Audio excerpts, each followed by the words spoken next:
today to talk to you about time, to talk about the constants that the future holds and seeing the future as a landscape, and the difference of imposing earthen laws, earthen rules of the earth to the future, and how that actually allows us to have a certain level of relationability that can be really meaningful and powerful and really efficient with our time and the choices we make.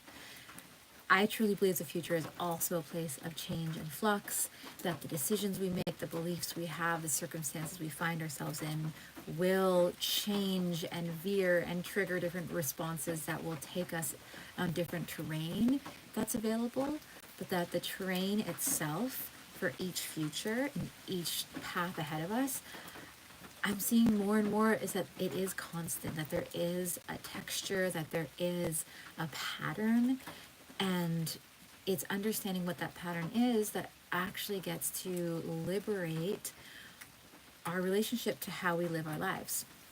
So why I bring this up is I have this calendar magic class coming up on New Year's Eve. It's online or in person, 6th year. And every year I like to ask myself, okay, why do I keep doing this? And what has helped me in the year to come, like past year?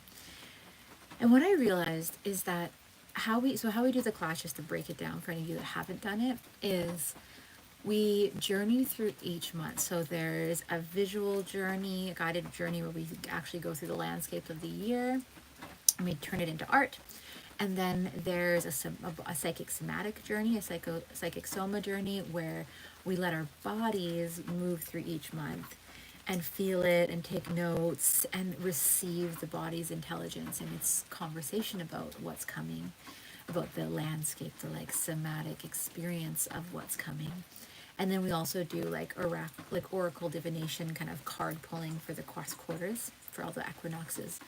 But all of this tasting platter of the year to come, I call it, or speed dating with the year to come, like getting to know it, asking it questions, letting our body meet it, that those actually then prepare us so that when we meet the landscape, and so just like any landscape, just like anytime you are meeting the earth with an agenda, it's really helpful to listen and witness what the agenda of the landscape is. Like, what are the circumstances and the qualities that earth already exists there? Is it really wet and fertile and moist? Does it love certain kinds of plants? Or is it really parched and dry and is a slower, quieter landscape?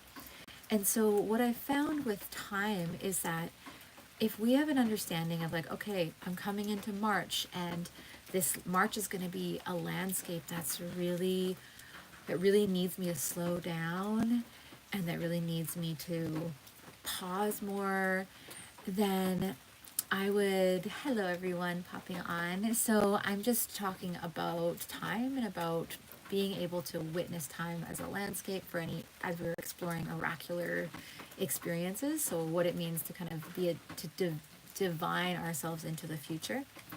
And so what I found is that with the class I teach, which is coming on New Year's Eve, is that after we get all these different points on and markers of what that landscape's going to be like for us, then we have this map of the whole year.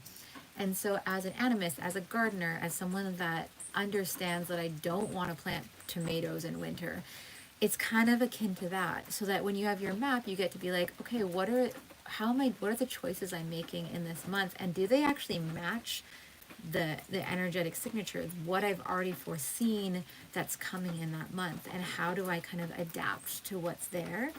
And my experience is that every time that I push against it and I let my logical mind try to steer and be like, well, Sarah, actually this is a really practical time to do this, and I take away and I push away all the findings that I've already oracularly experienced, it always backfires. So that's just what I wanted to share. And thank you all for popping on. And I look forward to those of you that are going to see and hang out with us on New Year's Eve, online or in person. For any of you that can make it online, it's from 10 to noon p.m. That's Pacific Standard Time. I think it's in the evening in Europe and afternoon in the East Coast. And then there's an in-person one for those of you that can come to Salt Spring Island. All right, cheers. Have a good one.